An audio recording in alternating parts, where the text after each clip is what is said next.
So we're rolling. I'm very excited about this. Really? We've been trying to organize this for like a year now. Yeah, the first time I was sick, and then the second time you canceled because you had to work, which I get.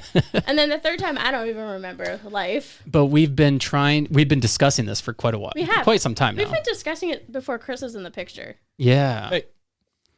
I'm here in the picture. You're in the picture now, which is great. But like, Dave has been talking about this for like years. He's like, I want to play with the community. And he didn't know what, and it kind of turned into the podcast, which is kind of cool. It kind of started off with talking about foster care and me sharing my story. And I thought I was gonna go down.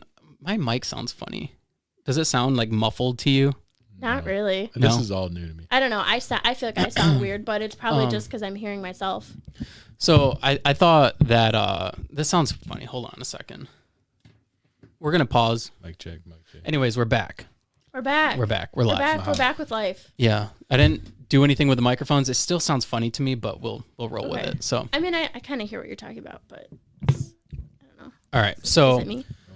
anyways, with the podcast, like I wanted to start it off with me sharing my story and then kind of like exposing a lot of the things in foster care, because there's a lot of shady things that go on. And I found out a lot of different shady things, like with other people's stories and just things that I've witnessed with like different kids that have been in foster care, with other people that I knew. So I wanted to kind of expose some of those stories and then also raise awareness for it and then hopefully like try to like change the system. But it's such a difficult system. Because the thing is, like, I wanted to interview like social workers, like foster parents, like maybe foster care directors. But the problem is with that is they're such a tight knit community that they're not able to talk a lot about the different things going on. Because a lot of it, so I'll just preface this here. I already told you, but my husband and I are foster parents. And so I can kind of understand where they're coming from. Like our social worker, when we were in that process, she was kind of explaining things. And she's like, I can't go any further because it will expose their case.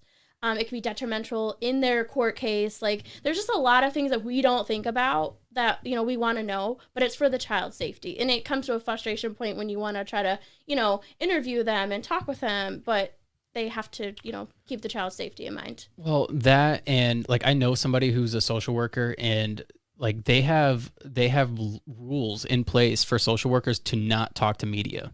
Like they legitimately do not want you to go talk to anybody within media because it can open up for lawsuits. And the specific person I'm thinking of works for like Bethany Child Services or whatever. So it's a pretty big organization. They might have a liaison of some sort. They might. They might. And like, I don't know. I see the frustration. Like that would be kind of frustrating, like if you were in their shoes. But I also see the other side of it. But like, I see why there's those. Yes and no. But the thing is like a lot of social workers will tell you, and foster parents will also tell you that there's not enough resources available, and for them to even do their job.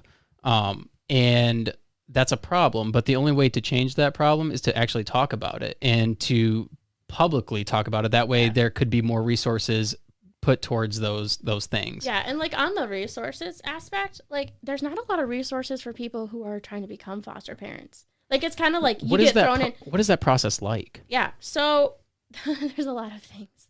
It took us 9 months, basically 10 months, roughly around there. I lost count after 5 months. That's how, like, there's stacks of paperwork you got to fill out. Solo interviews you have to do with the licensing worker. There's a house interview that you have to do. They have to come in your house and see if it's adaptable for having a child and safe enough. You have to, not have certain things on a lower level because it could, be harmful. Right. Like, there's just a lot of things I didn't think about my house until we had people walk through it. Your water has to be a certain temperature. I understand that one, but, you don't think about it on a daily basis. There's certain things your house can't be around, like a lake, or if you have a pool, there's certain steps, things like that. You can't have a house on a lake. Well, it's you funny. could, but you'd have to go through other steps. Like we have a veal pond, so it comes back every year. So it was there when she was there. So she's like, "Oh, you have to count that, even though it disappears." Because a child, anything that a child could hurt themselves with, like. having 2 dogs, they have to take record of, and they have to be like, okay, if this happens, you have to do this, or if this happens, you have to go through this protocol. Can you move the mic slightly closer? Yeah, it's okay, close. We're getting real personal, guys. Good. Let's get personal. Let's get personal. You know should what? have the podcast like That's a good shirt Let's idea. Get personal. That's a good shirt idea. It's a good mug idea. is, Let's get personal. A good mug. Let's get personal. I'm gonna do it. Do it. That's a really good idea. Send me a copy. Walking I'll buy advertisement. Like. That's a really good idea. $10. Thanks for that idea. You're welcome. This is why we had to be on the podcast. This is just. Let's get personal. I Let's like get to buy personal. stuff that's like personal. Yeah. Yeah, I me guess too. I'll go on a different avenue of foster care. Like, people are probably wondering, like, oh, so they just jumped into this process. Oh, no. No. What made you? I mean, Well, I was going to go into that. So, first of all, my husband and I were deciding, like, what we want to do with our life. Like, when we want kids, things like that. I'm trying to finish my bachelor's. And so I was just kind of like, well, we want kids, but I don't know if I want to have our own kids right now, because that's a permanent commitment, which is awesome, fantastic, something we do want to do. But I was like, well, what can we do as a temporary solution? That sounds horrible. But that was kind of where we were thinking. And, we were kind of brainstorming and, praying about it, things like that. And it kind of came to our mind of, well, we could do foster parenting, because that is a big need in the Lansing area, in any area. it's an overwhelming need. It is, because a lot of people want to do like infants and just do infants. They're not even open to like siblings or older. We just couldn't do that because we didn't have the space for it. But it's not like we're not open to it in the future. Right. Whatever's right. Yeah. That's kind of where we're standing. And so we just kind of went through the process, and we were like, I say this, like a lot of people say this term and they'll just kind of mean it as whatever, but like we were going by faith, literally. Like if something passed, I was like, okay, I guess we're doing this. And then something would kind of align, and I was like, okay, I guess we're doing this. Like I was still over here like, I don't really want to do this, but I guess we're going for this. You didn't want to do it? Well, I did, but I just wasn't. It just seemed like a lot, overwhelming. Yeah, because there was a lot of paperwork, a lot of steps. 9 months, 10 months, but It was like having a baby. kind of. But, I mean, That's it was good, too. in some ways it was more complicated than having a baby, because there's a lot of paperwork, a lot of preparation. Yeah, it's a lot more responsibility for somebody else's kids. That's true. But like in a way, like it makes me honored that they think that, oh, they're gonna trust me with their child. Like it's if you had to have your child stay with somebody, you're gonna want them to stay with somebody that you trust, who they're safe, things like that. And like the fact that they think we're safe and honorable, things like that, like it just, I don't know, kind of puts a badge of honor on you, but kind of doesn't at the same time. It's also a humble, because it's like, we could have a case where it's not easy, or it could be easy. Well, I think that, I don't know how much you want to talk about it, but I know that like obviously you were in foster care, and you had, from what I witnessed, and a very loving home, a family that really cared about you and wanted what was best for you. And so I would imagine that having that experience would probably want, like, it would probably give you that, you would probably want to like pay that forward, essentially. Yeah. That was kind of a contributing factor. Like I knew it was possible, because well, my parents did it and they adopted. Like they committed to that child, not just for the time they were in foster care, but for their whole life. And like, yeah, we might not be saying the whole life right now, but still we have that responsibility and that commitment while the child's in our home. So that kind of like, for me, I was like, okay, I'm not by myself. I can do this. I was pep talking myself through this process. I was like, well, I mean, my husband said go for it, so that's kind of where we were. How did you feel, honey, through the process? The process was interesting, but the need was necessary, and also the necessary for us and probably the community.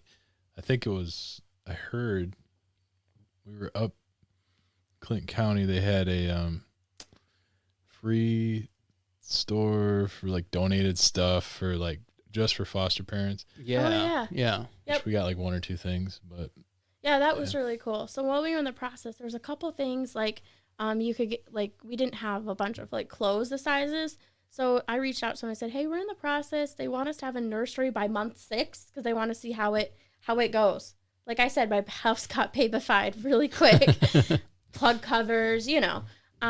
And they were able to help us out a little bit, which was kind of cool that they have that resource. Is that for place in foster like parents. Ypsilanti or Ann Arbor area? Just north of here. Just Okay. north. Yeah, it's like 40, 30 minutes. 30 maybe. minutes. Clayton County is Clayton just County, northeast right. of here. Okay. Actually, just north of here. Yeah. Wow. What's that place called? I can't remember what the store was called, but the lady have to look it there up. she was saying it was kind of a mini miracle because that day she was saying when we were there, she said a lady at her church, I think it was Faith Church next Eastwood, that area, had actually spoken and said there was a need for foster parents, and so that was really significant. And then we've also had other little, they're like blessings, I guess you could say.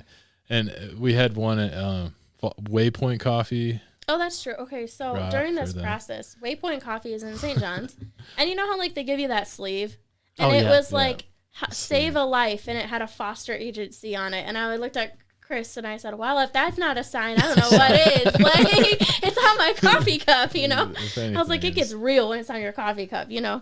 was a But no, that blessing. was just like, I don't know. God had his little hints of blessings here and there that kind of reassured me through the process because half of me was like, I could do this. I was there. And then half of me is like, but wait, infants, they're a lot of work. But then the half of me was like, but that's okay. Like, we can do this. So that's kind of how we got there and where we are now, literally just taking day by day, hour by hour. Do you know how many kids are in foster care in Michigan? Do you know the number?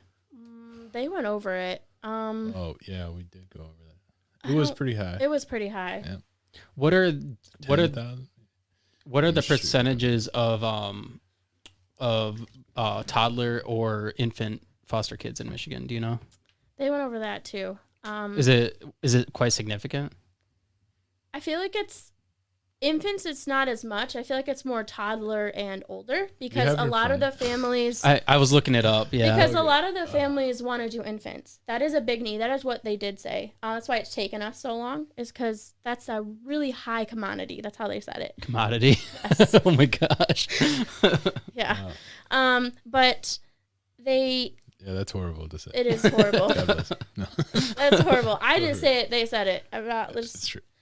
But it's probably true. I mean, it's most a people. it's a high sought thing. People want it. Right. Most people Um, don't want like a teenager, somebody who's troubled. Yeah, They or like want to. a 2-year-old, It's just- 3-year-old, you know, it's terrible not- twos. Yeah. People, but those are the most childs that need it most, you know, like Right. the older, which people don't think about. They want the baby, which is okay. You know, if people want to do that, you know, they can do that. But I think the percentages were higher for older, if I remember correctly. So it says in Michigan, there are approximately 10,000 children in the foster care and nearly 200 children who still need an adoptive family. Yeah. We need you. Okay. We need your help to provide a safe, nurturing home. This is, I think, some Health and Human Services. That's their Okay. website. Okay, this is May 13th, 2022. Okay. I knew it was a high number. I remember being shocked. I remember being like, there's no way, you know, because one thing that like sometimes I wish would happen with the whole foster system, but then I understand why it doesn't, is I wish there was more awareness like of the actual need than there is. Well, I think there is slightly. I mean, because one of the things that really bothers me about the whole foster care system, and it should bother anybody, is they have radio ads. I don't know if Oh, you've heard yeah. them. Like anybody can be a foster parent. All you need, Okay. all you need is like a home and blah blah blah. And like I'm like, not anybody can just be a foster parent. Like it That's takes true. somebody who's loving, somebody who's caring, somebody who's compassionate Yeah. to want to raise a kid that's not Somebody who has theirs. the time and point. patience and the home. Yeah. Like you have to go through, like they don't just hand you a child. You have to go through interviews, like home inspection frequently. Every time the social worker visits, your home's inspected. Well, and that's how you get people who do it just for the money. That's true. Right. You know, Yeah. like Which you're pandering to a certain crowd when you. Which is the wrong audience. Yeah, it's like, messed up. Yeah. I understand that, like, people want to do things to survive. But if you're going to endanger a child's life so you can just have the money, that really just peeves me. Because I'm like, A, this child could be in danger. And you're not actually showing love and affection. You say you are. But start putting your actions where your mouth is. One thing I found really interesting, within I think the last 2 years, actually it might have been 2 years ago when I got all my documentation from the foster care system from when I was in the foster care system. It's like a stack of papers like this. I have it somewhere, I think, in here. I have it. Do you? Like from all the court records and everything? I don't know about the court. I know I have the file. So I have like everything from like our social workers. Nice. I have everything from the therapists, like what they've said. I've had everything from like what my foster parents or adopted parents said to the therapist or to my social worker. Interesting. And one thing that I found it actually bothered me like really bad because about my past. Everybody who's listened to my podcast probably knows about my past. I had a pretty rough past. He doesn't know too much. You don't know? Okay. So my adopted mom, she was just like extremely abusive and terrible, including before I was adopted. I mean, right after I was adopted, I was 11 years old. She beat me. She threw me into a refrigerator, kicked me in the stomach, and was arrested. This was like a couple months after I was adopted. And she was able to maintain her foster care license after that. And after that, she ended up getting several other foster kids that she also abused, and I witnessed it. And I reported it several times, even for myself, and they did nothing. And the foster care agency didn't even know that she was arrested for child abuse. And so I told them when I called them one time, because they weren't doing anything, I told them, I was like, she was arrested for child abuse. You guys don't even know about it. And they came out to investigate it, and they're like, they literally told her this because I heard it. Don't let it happen again. If it happens again, then we'll take your license. And that moment right there was a huge eye opener for me. I'm like, there's a problem here. Yeah. Like I didn't know about the fridge, but I knew about everything else. Yeah. Yeah. So anyways, I have all this documentation, right? And I think sometime I should go over it on the podcast because it's really interesting. But one thing that really bothers me is that, and I kind of get it, but I kind of like, it frustrates me. In my specific documentation, she would state, and it said my foster mom specifically would state to the social worker how difficult I was. And there's different levels for the difficulty of children. And so like if a child's more difficult, you get more money for them. And you can progressively go through the documentation and see like within a few months of her trying to like cause these issues, or her saying that there's these certain issues that are going on. And so then they start raising like the difficulty level. So then she starts getting more money each time. Yeah. And I think that's a huge problem. Like just to be able to claim that somebody is this difficult. I mean, because a lot of the problems that happen in the house, she created. So I don't know. Yeah. Like bringing it back to kind of what you said, like people shouldn't be doing it for the money. Like, yeah, absolutely. I think if people are going to be foster parents, something they really need to think about is, okay, I need to treat this child like they're my own. And a lot of people don't think about that. They're like, oh, I get the money, I get the looks, I get the new friends, the new social groups, whatever. That's cool, but that's not what it boils down to. It boils down to the parents, the foster parents' relationship with the child and how they're impacting the child. And that's what a lot of people don't think about.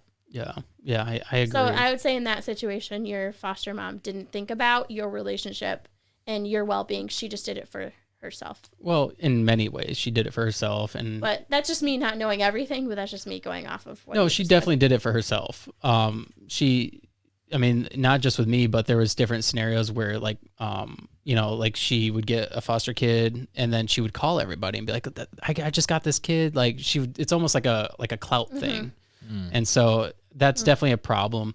But that's one thing I wanted to raise awareness about was, like people doing it for the wrong reasons and why you should do it for the right reasons. And so I ended up not going down that path ultimately, but that's interesting to bring up the point about like people say, oh, I got a new placement. Like, I guess like I would just say it out of excitement, but now I see where it could be seen as like, oh, like that's interesting you bring up that point. Like I would never want people to think, oh, she's just doing that because she's trying to like brag in a way. You know what I mean? Like, no, that's, I get that. I think people's intentions will shine through. Yeah, that's true. Like if you're doing it for the right reasons and you're excited for somebody to come into your home and you're taking care of them and you're doing it for the right reasons, right. People will see that. I mean, they'll just see that you're like genuinely excited about it. Yeah. Whereas like if you're somebody who like in my adopted mom's situation, where whenever she got somebody new, she would run around the whole church and be like, "Oh my gosh, look at this little new kid that we got!" Okay, Like, yeah. you know, that's I don't know. unfortunate. Yeah, no, I get that, but like, I would just want people to see like, oh, I'm excited to like love on this child, like not to like be like, oh, look at me, you know what I mean? Like, Right. but it's good that you brought that up. I never really kind of thought about that, but see, this is why we do a podcast. We're getting real. You know? It's good to just unpack and then Real, be like, yeah. what's going on with everything. Yeah. But like, see, I guess I'll say it from my perspective growing up. So it's interesting that you kind of had that like, see, my adoptive parents, they like, they say it like this. They say, you know, they had 3 boys and then they chose me. And so they came it from a side of excitement. Like they weren't doing it for the money. My mom would say like, oh, it's not for the money at all. Like they would care less. It was making an impact on the child's life. And it eventually led to, you know, my dad was military. So I got to travel around every 2 years, got to see some places that I wouldn't have got to see, met some people I wouldn't have got to meet, like just had a different whole life than what it could have been just because a couple decided to, you know, go out of their comfort zone and love on a child. And I think that's what people need to realize is sometimes you have to get over, I had to get over the, okay, well, I'm not going to be perfect. Like no one's perfect. You just got to do it.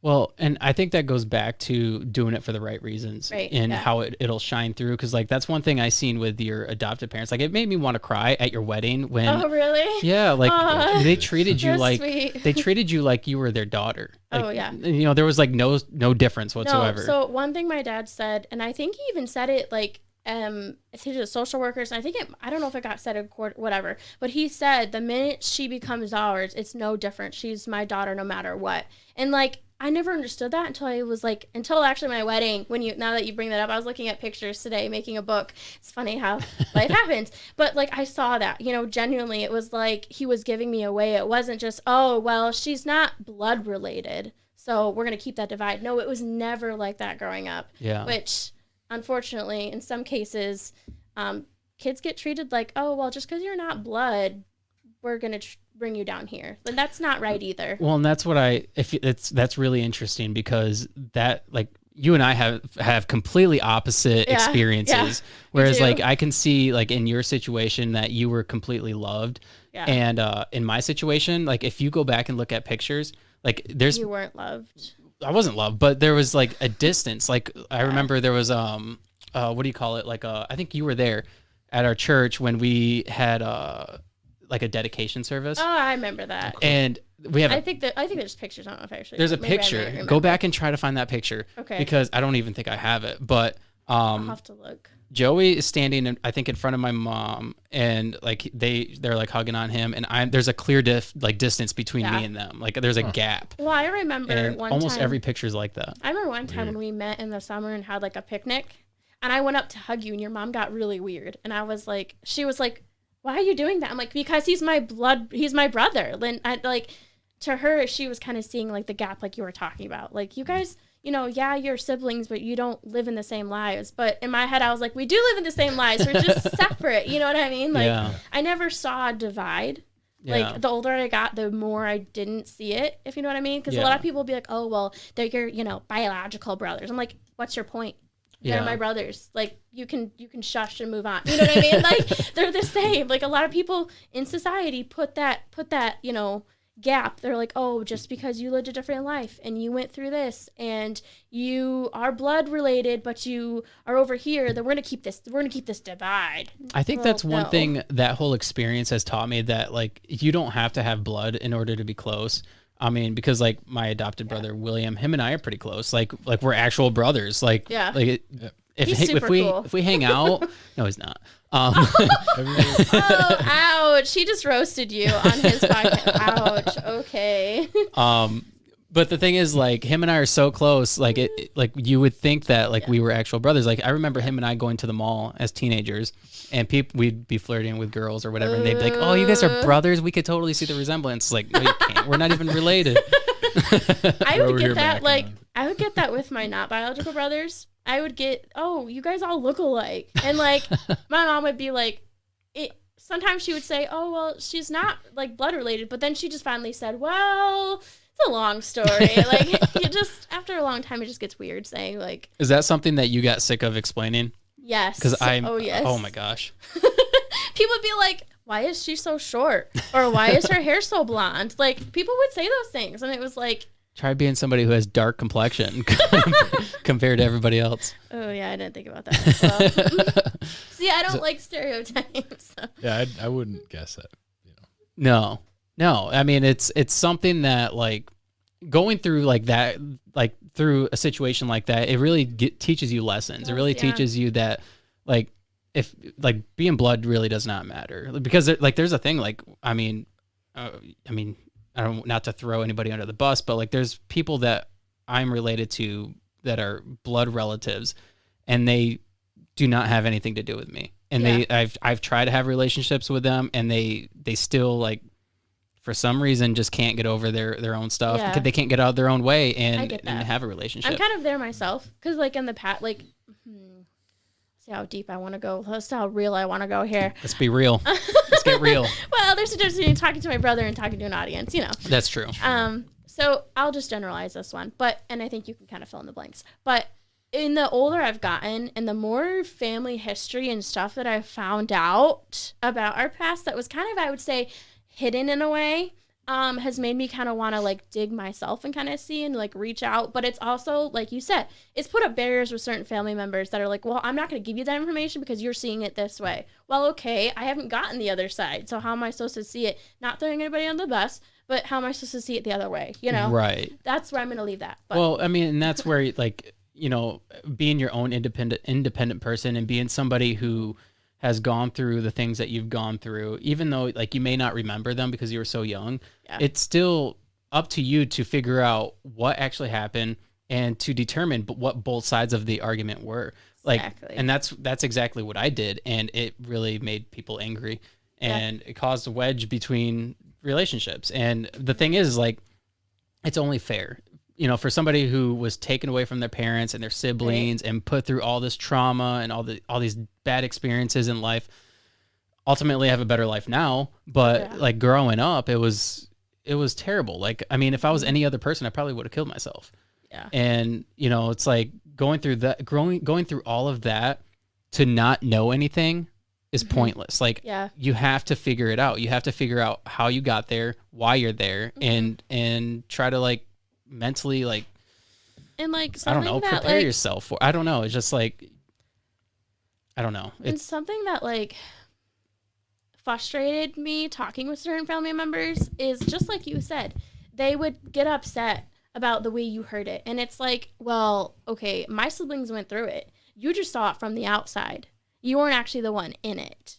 And like that to me gets to a frustrating point because it's like the people start accusing and things like that. And it's like, yeah, but these are the people going through it, and I was actually in this situation, not you. I'm glad you got to sit back and watch it all, but you know what I mean? Like, well, it's a selfish thing to do to expect, you know, the people who were actually affected by the situation to not want to ask questions, like to expect them to just accept it for whatever they think it is and just move on. It's a selfish thing to do. So I have a question for you since we're getting real. So based off your past and like what you went through as a child and teen and things like that taught you, I'm sure, a lot, like how you would want to parent in life. Like, how is it having your own kids? Like, do you see a lot of yourself, your siblings? Like, how is that all kind of That's working? a really deep question. I think that for me, I definitely see like myself in my kids. In good ways and bad ways. I see the good things and the bad things, which is, you know, it's kind of cool to see, like, as like knowing that I was able to create something like that. And it's interesting to see like that biological connection, because that's something that like I remember seeing until I was 9 with, you know, with our mom.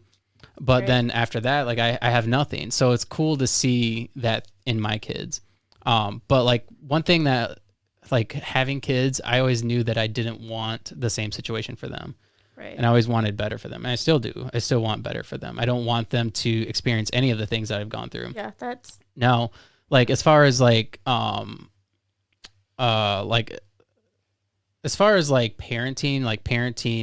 skills and everything, that's something that you develop over time. you get better, you learn how to parent those specific children. Cause like somebody might tell you like in this situation, this is how you handle it, but it might not work for that kid. So you got to like figure out what works and what doesn't. In that process, you'll mess up. You're not going to be a perfect parent. I mean, everybody gets frustrated, they get angry, they get upset. So it's up to you to figure out like how you want to manage that. And for me, that's something that like, you know, I'm not perfect at it, but I want to not get angry. I don't want to raise my kids in fear, like how I was raised, like in foster care, because that's how I grew up. I was like fearing my adopted parents. I was fearful of like how they would react, and or like if like something minor happened, like if I told a little white lie, like the punishment was so great. It was like I'd get grounded for months. And so it makes me think of something. I don't want to cut you. No, you're good. Go ahead. It made me think of like with somebody messing up this a system that's supposed to be right and orderly. It seems like this concept of ends justify the means kind of thing, where it's like, oh, we need all hands on deck, so we're going to compromise. And like maybe with like manufacturing sometimes or whatever, they're like, I don't know, but I definitely get what you're saying with that, because like working at GM, like they have a certain way of doing things until they don't have manpower. Then they're like, do whatever you need to do. They're like, we don't care anymore. Yeah. Yeah. Is that kind of what you're like getting at? Yeah, I was just thinking of that theme generally, because it seems to be like a really common thing today that people justify ends justifying the means, that concept in their lives and in businesses and government and churches, which is the worst because they're supposed to be the example of like. Can you give me an example of like how you see it happen? Like, let's see, practically, and you're gonna get a whole paper here. That's good. Let me see. I believe in like procreation. So like, let's see. Some people might think ends justify the means, where they can, like try to control everything in this way that doesn't produce life, and in order to make it easier, to justify that means of making life easier by controlling and manipulating nature and natural systems of right and orderliness. I think that's at the root of a lot of it, but it's really difficult. So kind of like micromanagement in a sense of different situations. But I think we are supposed to do that a little, but not to the degree. But to not micromanage somebody specifically to the point where like they're fearful of just coming to you and discussing things with you. Yeah. Well, yeah. I don't know. It's kind of a broad topic. So. That's usually where I go though. In broad topics, or yeah, I go like 37,000 feet or more, depending on your view of. Well, let's drop it on a pinpoint of the Earth. Yeah. But back to like the child raising. My mind's just going 100 miles an hour, so good luck. So you have 100,000 feet dropping to going 100 miles an hour, so good luck. But I've worked in childcare for like a little bit, and like I get what you're saying, where like parents, they like to tell the like what was the word I'm thinking of, the caregivers like at the child development places how to raise their kids, and it's like I understand that, I understand your concerns, but you're not with them 24/7 right now. We will try to adapt to your concerns as much as possible, but if it's life or death, Yeah, that's one thing, like, raising kids is people would always tell you, like, this is how you should do it. This is, like, and, excuse me, it's that Sprite. This is why you don't drink pop and talk. So what I was going to say about that is some stuff has Cinnamix in it. Okay. I think it's called. And it's basically just infant stem cell clone baby. See, you said this before the podcast, and I wanted to. I wish you didn't bring it up on the podcast. No, we're gonna Oh, boy. research this. Don't take our word not to for prove it. you I don't- wrong What or was your anything. point? But No, I actually would like to be proven wrong. I would like to be proven Which wrong all because the if it's manufacturers in want that everything too. and you can't eat anything basically you if can it's eat in tons- it. I mean, just- you can eat it. It just makes you it's not like- eat snacks, eat snacky, crappy foods like Cheetos, which So I processed love food. Cheetos, especially the big ones, I know Cheetos are great. so what is it called? Cinemax? Cinnamix or Is something. Cinnamix. this- I don't So think there's- it's- I don't there's think it's Cinnamix. I think it's Cinemax? I don't. Here, I I, got don't it know. right. Cinemax. Just show- Maxon. Eston. Why do you have to read his name out? Call him out. Yeah, he's my. So yeah, there's a whole We bag have- of chips. We have friends who are health nuts. I don't think that's the right word verbiage there. What is it? Hold on, he's looking it up. Let's there's- do this. Hold on. Sorry, You're good. it made me not eat cinnamon crunch. I don't know if I want anymore, this which part I on the love podcast, cinnamon though. crunch. I don't know if I want this. Okay, fine. Well, we've been talking about it, so we have to. I know, but I don't want to be singled out. You know what's crazy? You're not I gonna be can't singled find out. the article. I don't want to be singled out. That's why we fact check things. Fact check Okay, if you things. just do a basic search, do a basic search. Can they see? I Oh, don't they have can see me. so many gigs because I have. Cinema. Here, So honey. what is it called? Hold I don't on. have what. I don't have. I'll do anything this. down here. Hold on. Anyway, there's a lady that's suing. She was on the Christian radio station. She's suing a macaroni and cheese company for like her macaroni and cheese being too hot. Did you hear about this? It's kind of like the spill a cup of coffee, make $1 million song. From McDonald's. But I'm like, if she knew about the Cinnamix thing, she's probably not even using Here we go. that. This is CBS News. She'd make way more money. All right. How do That's I get? just Pepsi. That's just Pepsi. Pepsi's probably though. one of the better ones. It's like the difference between five. Okay. Here we So go. this is This is the CBS News. article. Hold on. This is Pepsi both. Bizarro World boycotted over embryonic. How do you say that? Companies linked to sells Flavor low-cal enhance. It's soda. flavor enhancers. Look right here. This isn't even the article I found. That's the article our friend That's sent crazy. us. But Okay, there's so academic. I don't even know what. journals. I don't even know what news Published. organization that is. This is CBS. I'm going to read this. Okay. A bizarre controversy is unfolding over an impending low-calorie soda from Pepsi, which company is creating with the help of biotech company Cinnamix. Biotech. Cinnamix. Numerous anti-abortion groups have started a boycott of Pepsi products because they say Cinnamix, which develops new ingredients intended to enhance sweetness and other flavors, has done so by embryonic kidney cells that were originally taken from an aborted baby. This accusation presents a twofold problem for Pepsi. The first, most obvious one, is that the beverage giant has now ardent anti-abortionist breathing down ardent anti-abortionist breathing down its neck. The second, and possibility more troubling issue is that some of Pepsi's attempts to create groundbreaking and healthier products are now associated with fetal kidney cells. What is Cinnamix? What Cinnamix is up to? Is this claim true? Neither Pepsi nor Cinnamix returned calls, so we don't know the company's side of the story. But a parcel of Cinnamix patents suggests that it may well be.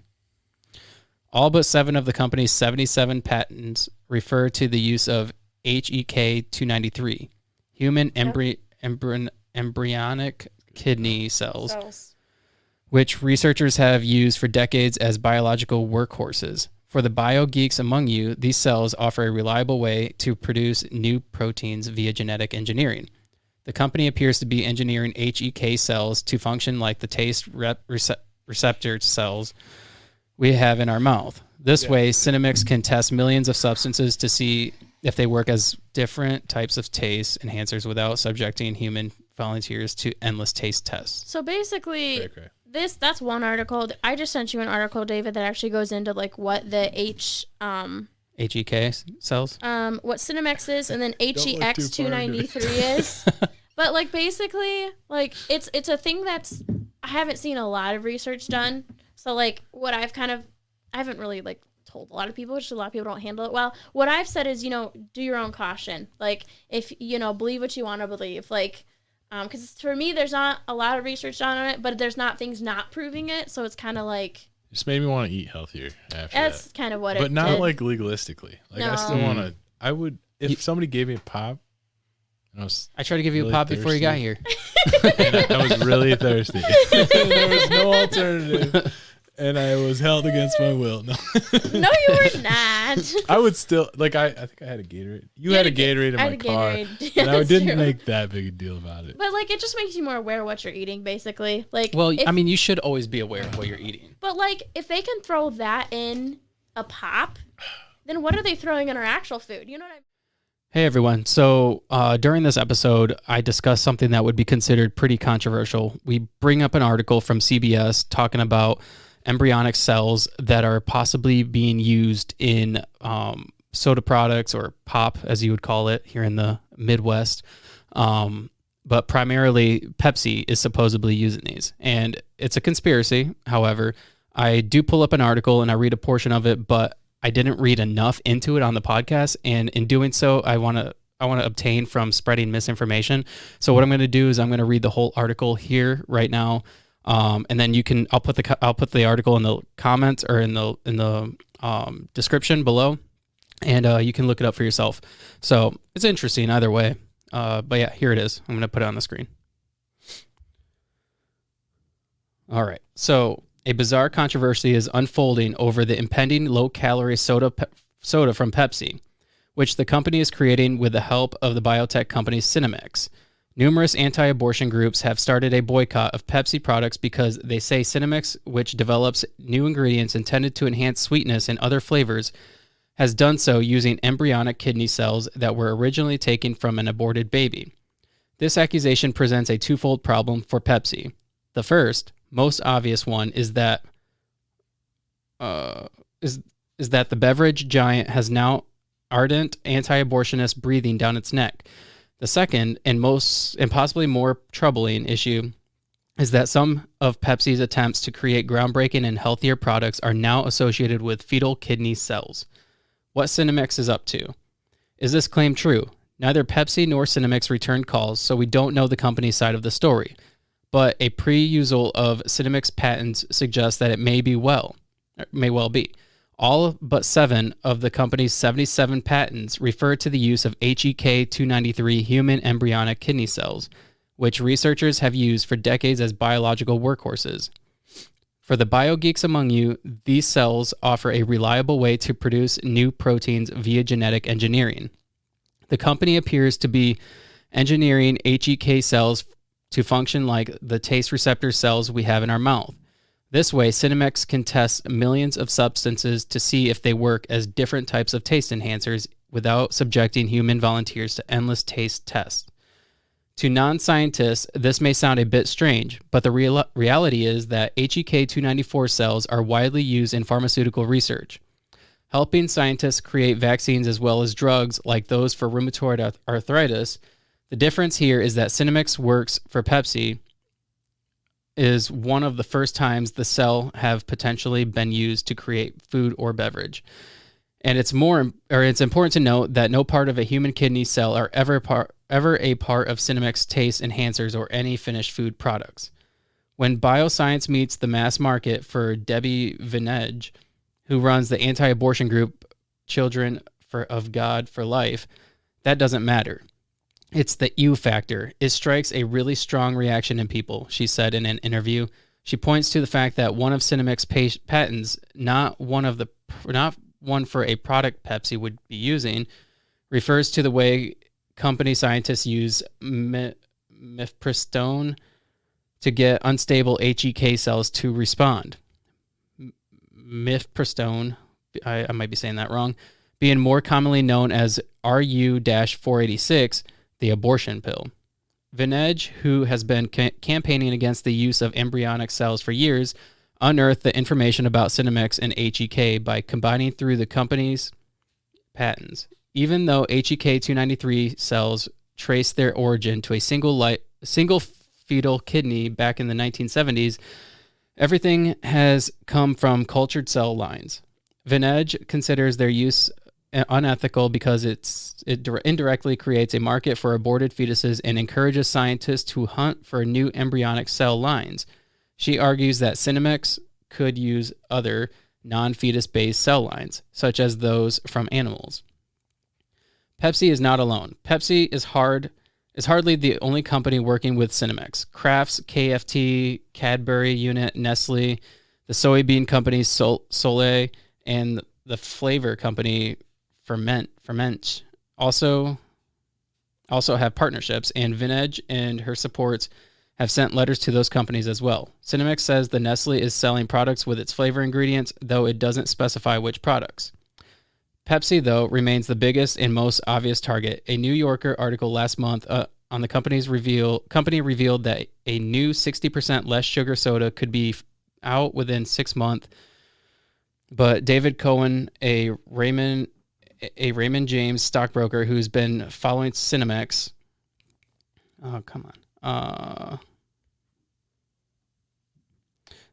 for several years, says he doesn't expect a product until 2013. Plenty of time for Pepsi to craft its side of the story, should it decide to tell it later.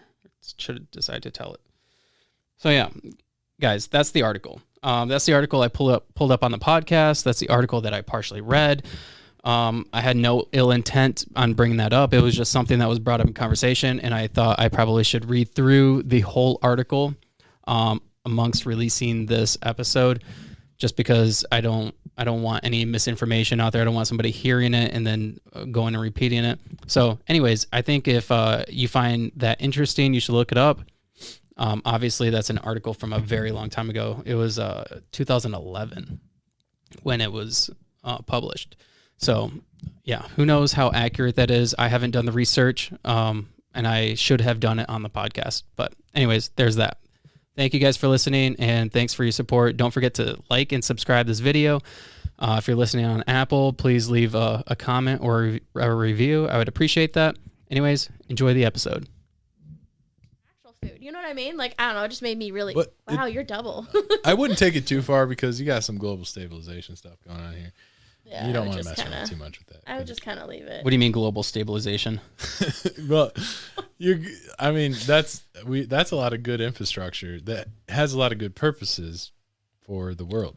Is these companies right. that make all our junk food. Right. We need junk food a little bit. Yeah, but the thing is like they were saying that they were saying Nestle Quick also sells products with that ingredient. Mm-hmm. So Nestle, Kraft. There's so many. Here, I sent you an article. There's like 90 companies basically. If you have a bag of chips like upstairs or whatever, look in it. It will have Cinemex. Have you ever seen Gotham City?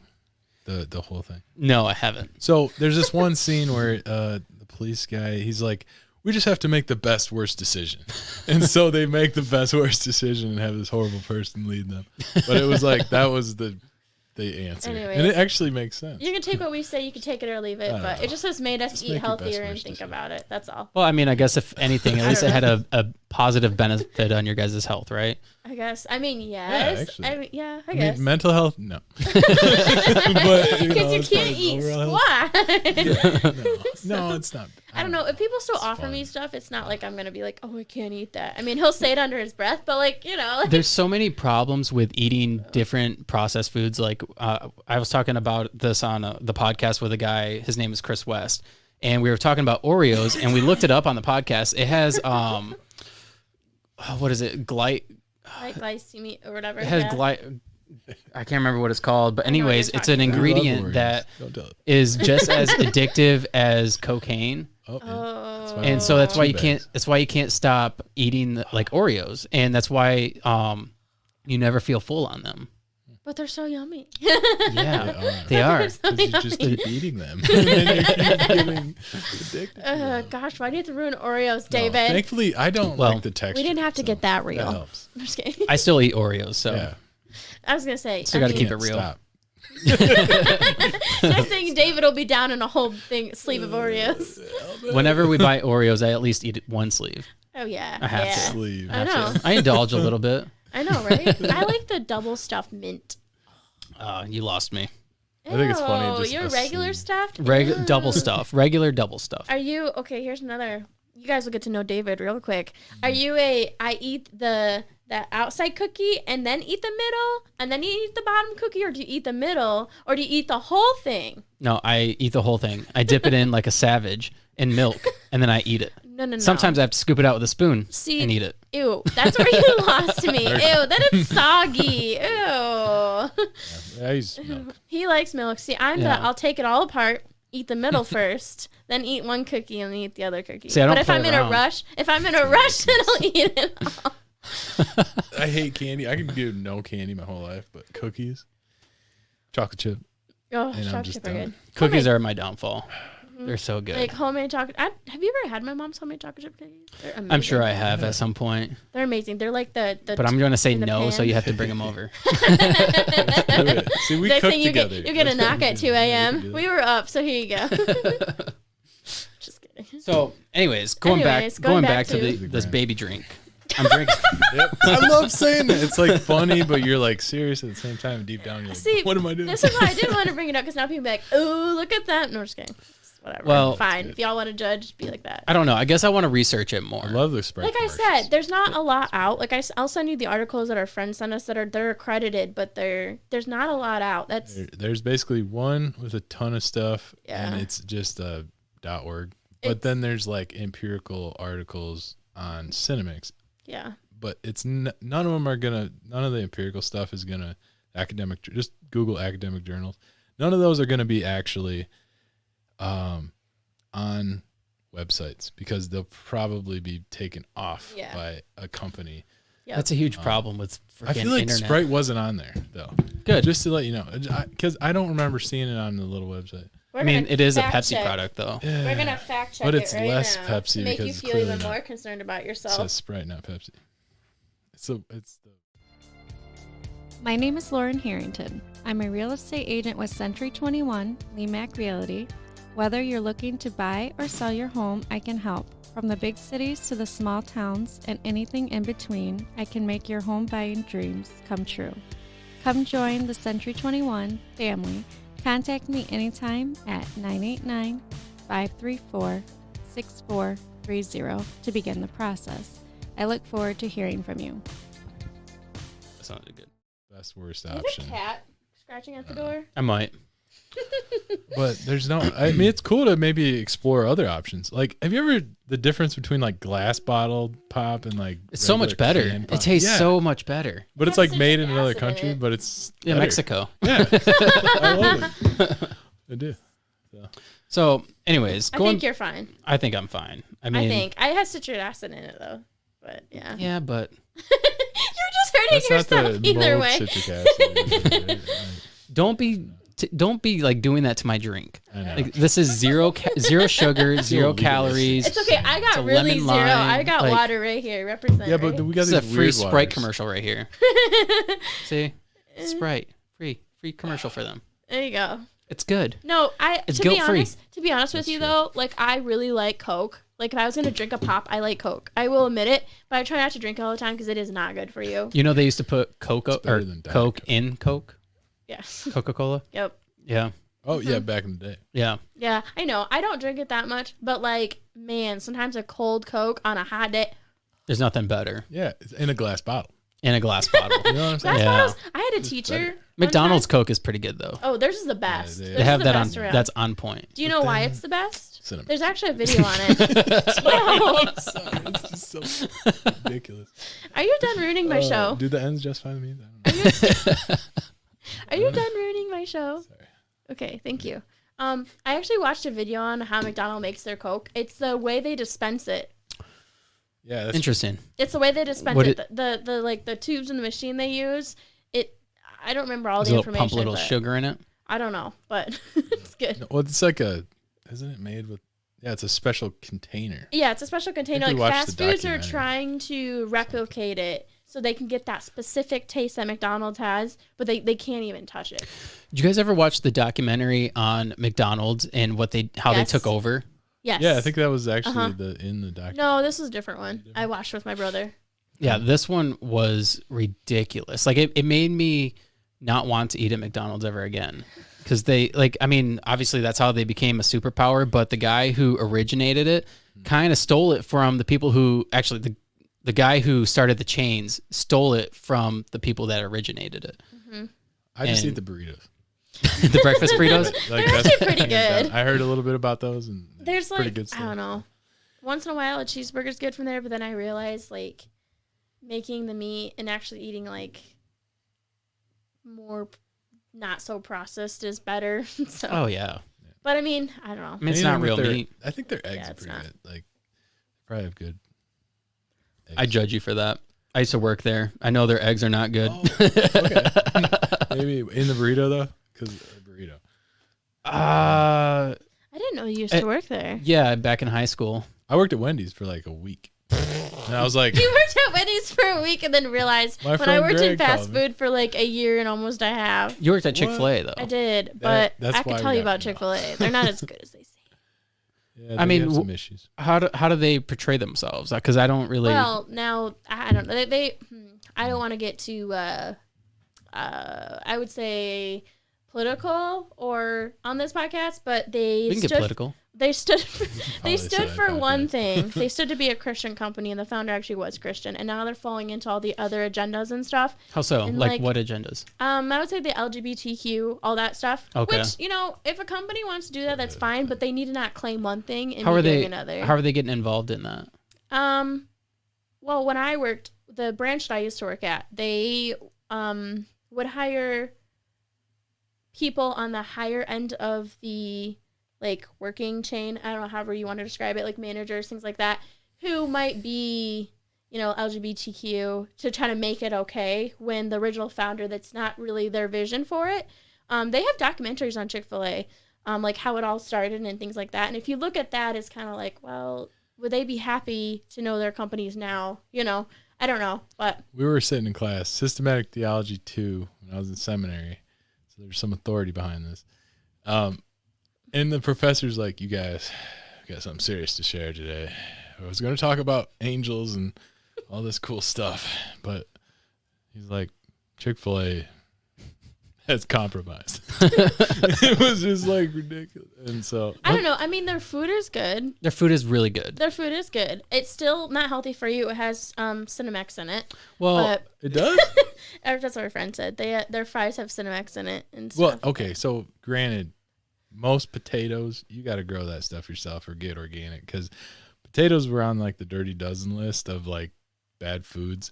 But Even though I love it. I still eat Chick-fil-A. But It's still yummy. It's just so, the you process, know, like, how they grow them. well, with, like, I mean, the majority pesticides. of things in the standard American diet are not healthy anyways. No, Like they're if you have like simply a salad and you're putting salad dressing on it, it has seed oil in it, and seed oil is not good for you whatsoever. It's like Yeah. you might as well be eating car oil.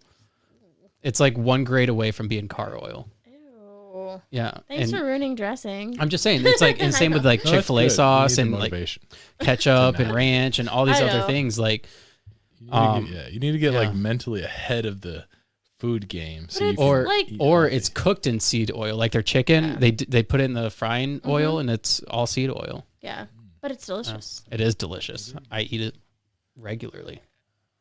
Not regularly, but you Salad?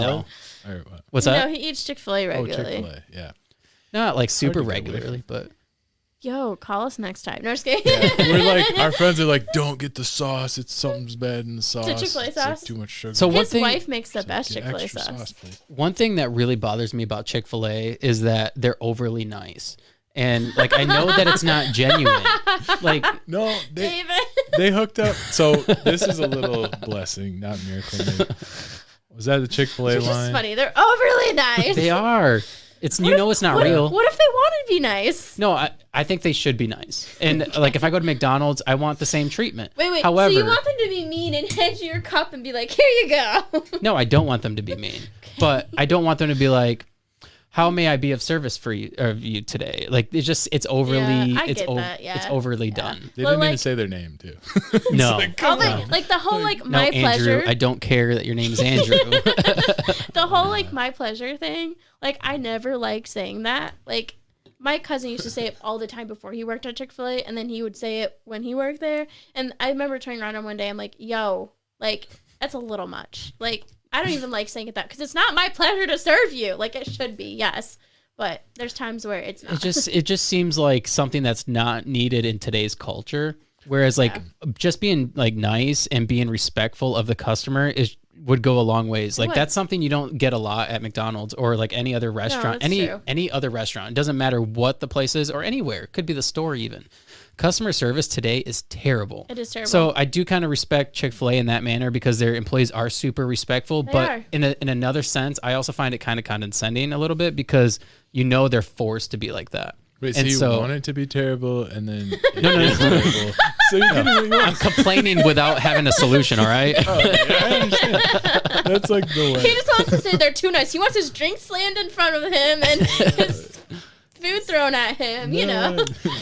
I just want them to be nice, but not overly nice. I want them to be real. I get that. Some part of me is Yeah, like, it's cold here. I get I get that. Like they're like, my pleasure, and you're like, is it really your pleasure? Like, you know what I mean? Like, Yeah, like don't know. I mean, the thing is, like, you have these people outside standing out there taking orders in the weather. Like, you know that their life isn't like all like hunky dory, like they make it seem. Like, so don't act that way. Just be like, hey, sir, how are you doing today? Like, how can I help you? Like, Not- what would you like to order? Yeah. Don't like, how may I give be of them some service to nice you? coats. The way you said that, David. Oh, you yeah. just ruined my experience. Now I go to Chick-fil-A. I'm gonna think of that. How may I be of service of you today? But we're never gonna be able to stop. What? I'm just joking. Because I don't know. Even though I work there and I Processed. see their flaws, I still eat there once in a while. Like it's like Yeah. I don't know. I went through a period though, like after working there, I couldn't stand there, smell their food, and I couldn't eat it for a while. I think that happens to almost any place you work. Whenever it's like a restaurant related, going into a place that you've worked and you've seen kind of the disgusting side of it, you're that smell just kind of gets burned into your nose. And I'm not saying like Chick-fil-A wasn't disgusting, but like just they're smelling the fried food all the time. Yeah. Like I don't know. I could still go for some waffle fries though. Those never got old. Those never got old. I don't know. yeah. For me, I'm like an environmental vegan. If you had to categorize, You're an environmental vegan. More like theological vegan. Whatever. You don't that in eat the same you, category? you don't eat meat. He does No. eat meat. I eat meat, so I care more about the manufacturing side and all that. But there's people that take that way too far. And, So you're all for ethical. Okay. and within measured, systems like if it's a family, mom and pop. It's more of the but mom it's and pop huge, side than the fast food. whatever. I understand. Which I get, which is kind of cool to like support a small. That's actually part of the McDonald's started and they had they bought out a mom and pop chain for the name, Right. which there's probably a lot behind the name, but still it was like that mom and pop vibe. They ended up Yeah, screwing everybody- them out of a deal. Is what they did. Yeah, and I feel weren't the bad for the nicest. actual McDonald's family. Anyways, Yeah. I mean, it's hard to get around fast food though in the culture we live in. Like it sometimes, if I can be brutally honest, sometimes it's too much work to cook at home. I'm like why? Like when I can go and get a pizza or whatever. Like, and I can't even imagine having like 2 kids. Well, That's the I hard mean, part. And we're not just gonna make PBJs. So that's Yeah. what one of the things they said. Yeah. They're like, just don't make them PBJs every night. That's like child abuse. Make them food and Yeah. But our go-to, we love like stir fry. I love stir fry. So that's It's so a really easy, but it's good, like easy. you brought up local restaurants, and that's one thing. Like by doing this podcast, is I've wanted to support a lot more local people because I've had just recently the other day I had a lady on from the owner of Capital City Barbecue, and she was on Triple D's show, and That's kind of cool. yeah, it was really cool. And so she was on his show, but now like she's gone through like obviously the pandemic. She went through like a really Right. bad breakup, and so like she used to own the restaurant with her ex, and he like vowed to just ruin the restaurant. And so that happened like 2019. Then the pandemic happened, so they had to shut down. And then like this year was inflation, and like so they've been just hit hard. So her business is struggling, and she was on the podcast. She's from Vietnam. And she was sharing her that's story and how she like, it was horrific. Her story's horrific. She was crying, telling her story. And like hearing her story just made me like, just not want to go to any big chains like that. Like Joey was here that night and he was taking his girlfriend out to dinner. And I was like, you should go to her restaurant. Like go to a local place. Wait, like wait. support I local- have to stop you. He has a girlfriend? Yeah, we'll discuss that later. Hey. No, they're not. Whoa, hold up. Yo, y'all just leave me out? Okay, fine. Joey's not part of this podcast right now. He's doing the switching. I know of the he's cameras, not, but I so. see siblings leave Wait, did we siblings out. Is No, I'm just that kidding. actually in there? Wait, come Y'all are getting it You later. got to switch camera, Joey. Y'all are getting it later. Whatever. Yeah. So Joey has a girlfriend. We'll talk about But- that later. Oh yeah, we're going down to that later. Keep it PG. Maybe G if you have to. You know what I mean? I'm just He's so cherry red. It's great. Oh, that's funny. Siblings. So- Siblings. How long have we been going? An hour. So- We've been going to an hour. So We can cut it if you want. no, we're not. We'll ease into it. So you guys are doing this foster care thing. Yeah. What is your guys' intentions? Like, are you wanting to do it long term? Are you hoping to adopt eventually? That's just that's a question in itself. I'm cutting in and out. Okay, I'm not anymore. I know for me personally, like I want to do fostering for a little bit to kind of see what it's like, to kind of get our feet wet, kind of see, the type of cases we'll be working with, the foster parents, like just kind of see how that all works, and like the degree that I'm getting, that's the right word, is human community services. So it's dealing with this. So actually putting my degree into practice in a way, and like working with organizations and kind of seeing how it works. That's kind of where I'm sitting right now. I don't think right now we would want to adopt just because we want to have our own kids at some point. It's not something that I'm not to oppose in the future. I think it'd be really cool. But I think right now just fostering is where I sit. Where do you sit on that? full logic or just nutshell? Nutshell. Okay, nutshell. Kids are great. I love children because God did. Does. So my husband just wants as many There's kids your as possible is basically Oh my gosh. where he stands. So, which I respect his opinion, but reality. No, I mean, So- logically, I'm like, I don't know, kind of go between like, it's a balance, obviously, but then also should just whatever kind of the more free flowing, family is inherently good. So we should probably promote that as much as possible, however that looks. And if this is how it looks, then this is how it looks. If it means have a family like you do, which is, I think, great, then that's how it should look, I could But- see for a minute. He was like, "Well, my family." No, I'm I mean, just kidding. He was like, in "What some do you ways, say?" that's really ideal. And for us, Yeah. contextually, I guess. Yeah, it's I don't know. ideal. Like I said, it's gonna Could be kind that way. of go by ear. Like we're gonna kind of just see how it goes. I think you guys are going to get attached to. Well, Yeah, for sure. like how I stand, how I It's stand good. with that. No Like pain, I'm gonna no get gain. kind of spiritual here for a second, but how I see is like, God doesn't call us to do things that are easy, so it's not gonna be easy. And if we don't have some hurt when the child goes back to their parents, is what you want, reunification. But we're not doing our job right if there's not a little bit of pain and a little bit of like that empty feeling. Right. Like if we weren't doing our job right, we wouldn't have any of that. And like No. I'd rather go through that day and night because I know I did what we were supposed to do. Yeah, absolutely. So that's kind of where I stand. I just on think that if the opportunity arose to where like maybe the child doesn't have the opportunity to go back and like it leaves the child up for adoption at that point, for me, I know that'd be difficult because I'm like, Yeah. like you've taken care of this child, you've cared for it. You're almost essentially the only person it's known up to that point, right, yeah. especially being an infant. It's not gonna, like I said, it is not gonna be easy. I'm not Idea. saying it's gonna be at all. No, it's not. It's gonna But be like it's gonna be also like very rewarding. Like even if we aren't their parents, I know they were in a safe home, they were in a loving Yeah. home, they were shown what parents are supposed to be, what look like, that are stable, who love them, who aren't gonna be going in and out, yeah. who aren't abusing them. Like just having that positive influence on life for if it's 6 months, 6 weeks, 2 days, whatever. Like we get to be that beacon of light for them. Yeah. And like you said, it is not going to be easy, if we have to decide if we're going to adopt. But I think right now where we stand is, let somebody have that chance. But that could change in a split second. Oh, so absolutely. I say this way before we have a placement. Watch it be different. But that's kind of where we stand. So, That's cool. yeah. I'm I don't know. excited for you guys. It will be interesting. We'll have to keep you updated. We won't brag, but we'll. You can we'll brag let to you me. know. I won't judge. You could judge a little. You can judge, but I'll just tell you, you You just. need help.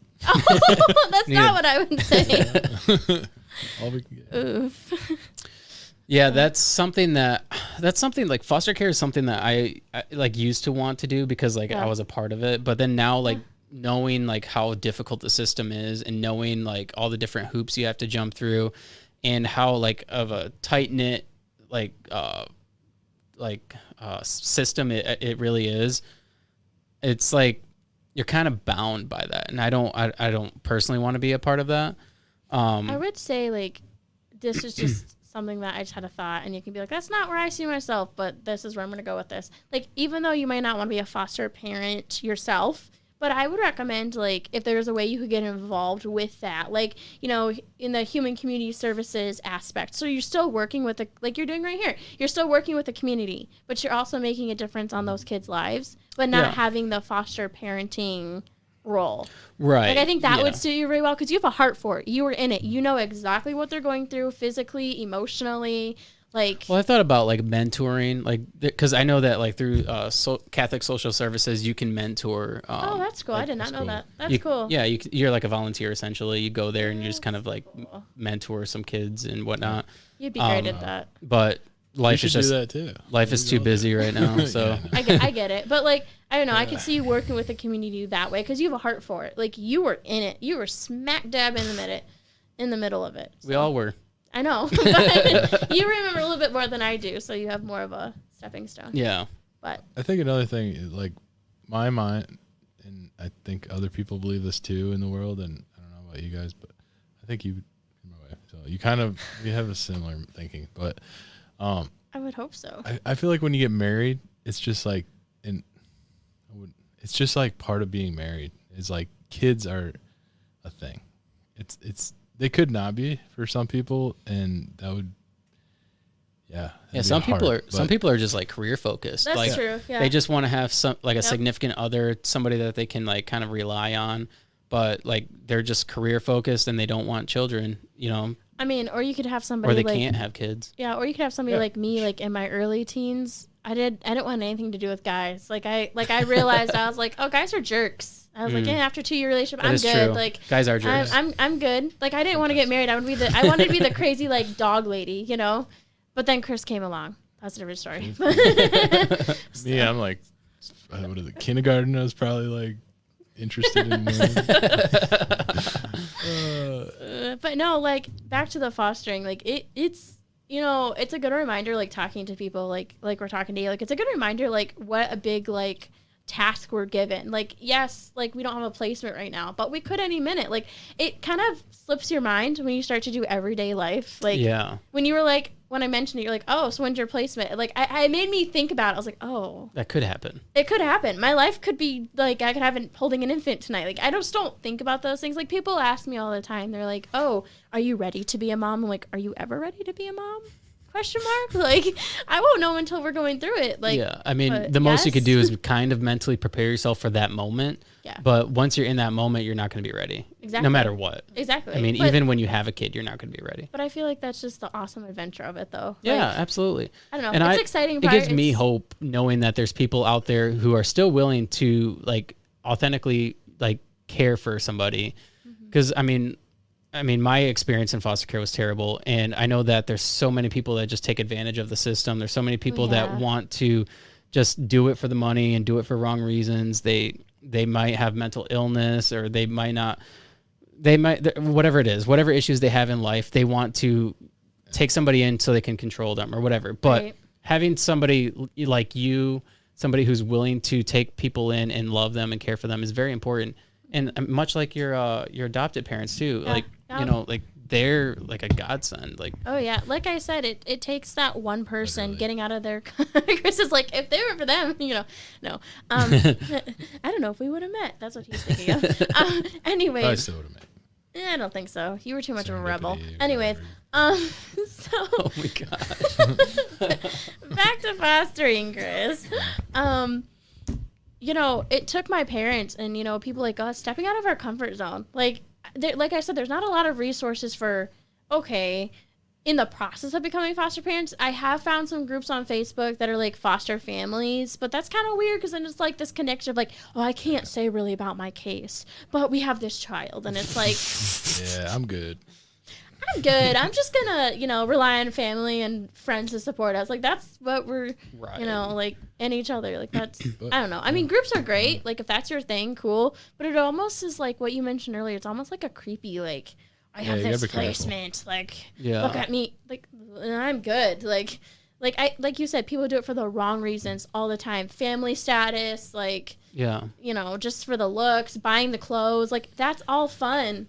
But it's not for that at the end of the day. It's to love them and, to cherish them while they're in your home. And then that way, they're safe, they're mentally okay. People tell me all the time, having a early childhood background, well, infants they can't comprehend what's going on. Well, they might not be able to tell you verbally what's going on, but they can read your emotions. Yeah. And so, like, if you're stressed and everything, or if they're in an abusive home, things like that, they're going to feed off of that. And so if they could be in a home where they can be loved and it can be peaceful and calm and they can be themselves, then they're going to be a lot happier and better while they're in your home. It literally can change the trajectory of their life too. Yeah. It can make them a better person. It can. I mean, like, if you look at like our situation, if we had remained in the same situation through our whole life, who knows where exactly we would be in life. Like, for one, we wouldn't live here in Michigan.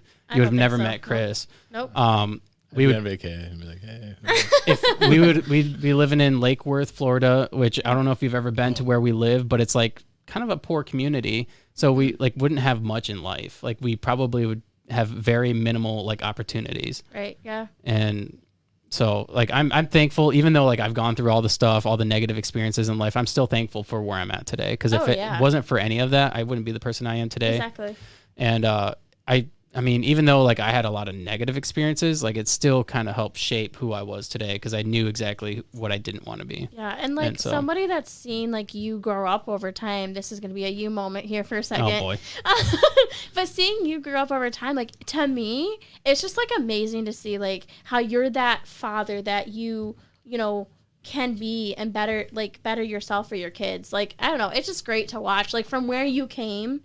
Like, the fact that you were talking about earlier, like, oh, I don't want to have my kids experience this. Like, I've seen the effort that you've made to have them have the best life they can. And like you said a minute ago, like, if we were still in Lake Worth, Florida, like, they wouldn't maybe have met you. Like, they might not have been in your lives. Maybe they would have, but it would have been really like different. And like, they have a loving and caring father and home and parents. Like, like, they have to think about it like that. Yeah. That's a big deal. Just got deep. That was deep. Let's end with that.